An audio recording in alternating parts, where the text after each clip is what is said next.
Japan का वो दर्दनाक हादसा जब प्लेन में सवार 520 लोगों की जान चली गई, वो भी सिर्फ प्लेन की मेंटेनेंस में हुई लापरवाही से। लापरवाही सिर्फ यही नहीं बल्कि रेस्क्यू के समय भी बढ़ती गई। आखिर क्या है इस हादसे की पूरी कहानी और कैसे और कहां-कहां लापरवाही बरती गई?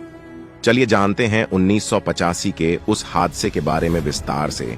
12 अगस्त 1985 जापान एयरलाइंस की फ्लाइट 123 टोक्यो इंटरनेशनल एयरपोर्ट से ओसाका के लिए शाम के 6 बजे उड़ान भरने वाली थी। इस फ्लाइट में 509 पैसेंजर्स और 15 क्रू मेंबर्स सवार थे। प्लेन ने शाम के 6:12 पर टेक ऑफ किया। सब कुछ ठीक चल रहा था, लेकिन उड़ान के 12 मिनट बाद अचानक से कुछ टूटने की जोरदार आवाज सुनाई दी, मानो जैसे प्लेन में बम ब्लास्ट हुआ हो। न्यूयॉर्क टाइम्स के मुताबिक उस समय फ्लाइट में 3 पायलट मौजूद थे। 49 वर्षीय कैप्टन मसामी टाकाहामा मुख्य पायलट थे। वहीं 39 वर्षीय first officer Yutaka Sasaki radio communication के लिए थे, जबकि 46 वर्षीय फर्स्ट इंजीनियर हिरोशी फुकुदा तकनीकी तौर पर कैप्टन की मदद करने के लिए थे।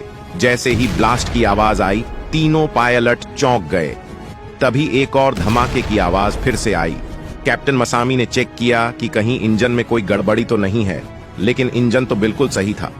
अब वो आवाज किस चीज की थी इसका पता लगाया ही जा रहा था कि अचानक से कॉकपिट में अलार्म बजने लगा। ये अलार्म कॉकपिट के एयर डिकम्प्रेशन का था।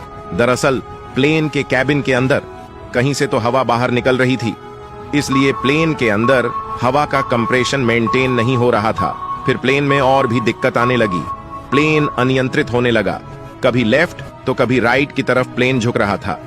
अब इस प्लेन को पायलट कंट्रोल नहीं कर पा रहे थे, इसलिए उन्होंने तुरंत ही इमरजेंसी घोषित कर दी।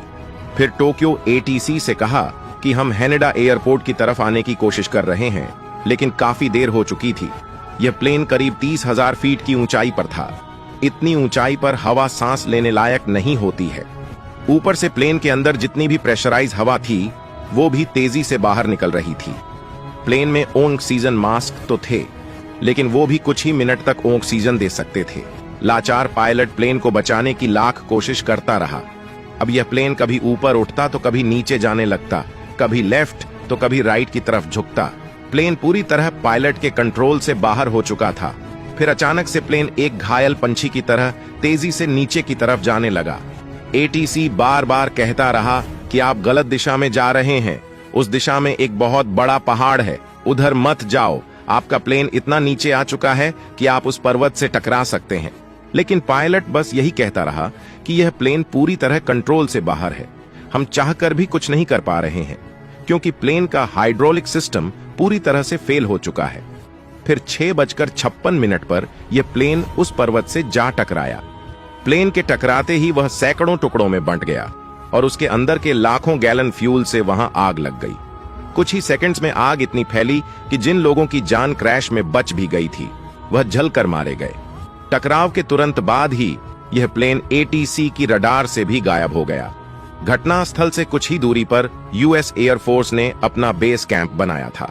धमाके की आवाज सुनकर यूएस एयरफोर्स ने एक हेलीकॉप्टर को घटनास्थल के पास भेजा। इसके साथ साथ उनकी रेस्क्यू टीम भी मदद करने के लिए तैयार थी। लेकिन टोक्यो एटीसी ने यूएस एयरफोर्स की रेस्क्यू टीम को यह कहकर रोक दिया कि यह हादसा टोक्यो में हुआ है, इसलिए आप इसमें दखल अंदाजी न करें। टोक्यो एटीसी ने रेस्क्यू के लिए पहले अपने एक हेलीकॉप्टर को वहां भेजा, लेकिन 20 मिनट तक ढूंढने पर भी उन्हें वह जगह नहीं मिली जहां यह घटना हुई थी। इसलिए रेस्क्यू टीम का हेलीकॉप्टर वहां से चला गया और वापस जाकर यह कह दिया कि इस हादसे में सभी मारे गए हैं। रात भर फिर टोक्यो एटीसी ने कोई भी रेस्क्यू टीम वहां नहीं भेजी। वे सुबह होने का इंतजार करते रहे, लेकिन यह उनकी सबसे बड़ी गलती थी। दरअसल घटनास्थल में कई लोग जिंदा थे, वे गंभीर रूप से घायल थे। उन्हें एक उम्मीद थी कि उनका रेस्क्यू कर लिया जाएगा, लेकिन वो गलत थे। सुबह तक कोई भी रेस्क्यू टीम वहां नहीं पहुंची, जिस कारण कई लोगों की जान समय पर मदद न मिलने के कारण मौत हो गई। इस बात का खुलासा तब हुआ जब शवों का पोस्टमार्टम किया गया। डॉक्टरों ने बताया कि कुछ लोगों की मौत रेस्क्यू के चंद घंटे पहले ही हुई। अगर उनका रेस्क्यू समय पर कर लिया जाता तो शायद वे बच जाते। गार्डियन के मुताबिक इस हादसे में कुल 4 लोगों को ही बचाया जा सका। जिन लोगों की इस हादसे में जान बची वे चारों महिलाएं थीं। बाकी इस हादसे में 524 लोगों में से 520 लोगों की दर्दनाक मौत हो गई। इस हादसे में टोक्यो एटीसी की सबसे बड़ी लापरवाही थी। कई सवाल खड़े हुए। आखिर क्यों उन्होंने यूएस एयरफोर्स को वहां जाने से रोका, जबकि उन्हें घटनास्थल की लोकेशन पता थी? क्यों टोक्यो एटीसी के हेलीकॉप्टर ने ढंग से लोकेशन को नहीं ढूंढा और क्यों सुबह होने तक का इंतजार किया गया? बाद में इस बात की जांच की गई कि आखिर यह प्लेन हादसा क्यों और कैसे हुआ। इन्वेस्टिगेशन टीम ने पता लगाया कि प्लेन में 2 धमाके हुए थे। पहला धमाका हुआ तो प्लेन में एक छेद हो गया जिससे हवा बाहर जाने लगी। दूसरा धमाका तब हुआ जब प्लेन की टेल टूटकर अलग हो गई। जांच में पता लगा कि प्लेन की ढंग से मेंटेनेंस नहीं की गई थी। जब इन्वेस्टिगेशन टीम जांच के लिए मेंटेनेंस टीम के पास गई तो एक बड़ा सबूत हाथ लगा। दरअसल हादसे से 7 साल पहले भी इस प्लेन की टेल में कुछ दिक्कत आ गई थी। उस समय पायलट ने जैसे तैसे प्लेन को लैंड करवा दिया था। हालांकि उस हादसे में किसी की जान नहीं गई थी, लेकिन प्लेन को मेंटेनेंस के लिए भेज दिया गया था। मेंटेनेंस टीम ने उसे रिपेयर तो किया, लेकिन ढंग से नहीं। टेल के हिस्से में 3 प्लेट की जगह सिर्फ 2 ही प्लेट डाली गई थीं। जॉइंट को भी ढंग से नहीं जोड़ा गया था, जिस कारण यहीं से दिक्कत आनी शुरू हुई जब फ्लाइट ने उड़ान भरी और यह हादसा हुआ। अगर आपको यह जानकारी पसंद आई हो या कुछ नया सीखने को मिला हो तो प्लीज इसे दूसरे सोशल मीडिया नेटवर्क पर शेयर जरूर करें।